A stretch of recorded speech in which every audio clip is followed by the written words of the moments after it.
For the younger brother's social networking page, it doesn't look that much different, quite frankly, than any kind of young teenager. He's 19. He talks about how he went to high school in Cambridge and that he's single. He says that his worldview is Islam. His personal priority is career and money. And there's just one photo of him and then a couple of videos posted.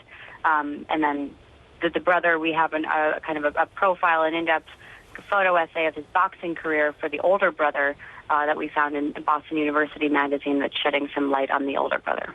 Richard, to what extent is this helpful to authorities to have these social media pages? Potentially very helpful. And one of the things they'll be most interested in is whether there are any geotagged posts from other parts of the world.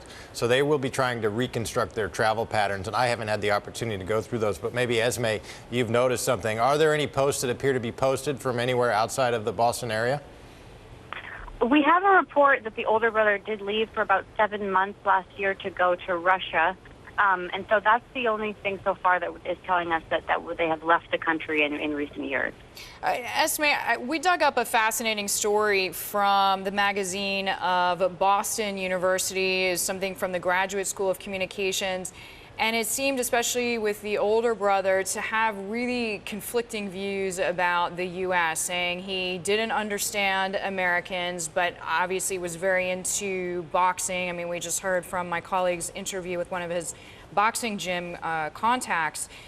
Still, he wanted to be on the U.S. Olympics boxing team, or seemed to have expressed that. Did that come through in either the American social media links or the Russian ones?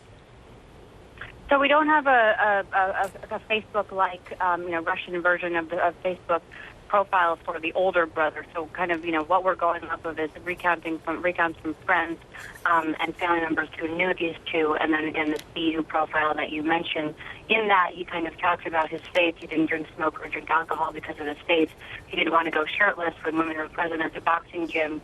But at the same time, he went shirtless in the profile, in the photo spread, which was kind of interesting. And one thing I did want to mention, in the article, he says that the family fled Chechnya in the early 1990s because of the conflict going on there. We just got word from the spokesman of the Chechen president that says there's an ongoing investigation saying no trace of these boys have ever visited the republic there.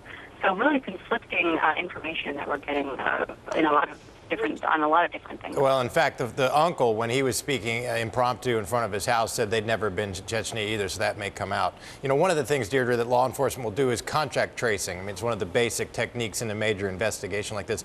A site like Facebook makes it really easy because you have friends and contacts are highly visible. So, Esme, what can you deduce from the contacts and friends of these two individuals from their social media pages?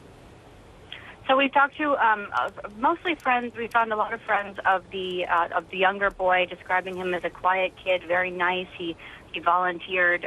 He was warm-hearted. He volunteered to help kids with learning disabilities. A lot of people are saying this act of terror in the Boston area that authorities say these brothers are responsible for is really out of character. So. Is the page being vandalized now? I mean, are there posts that are occurring in real time, or have they taken it down and cached it?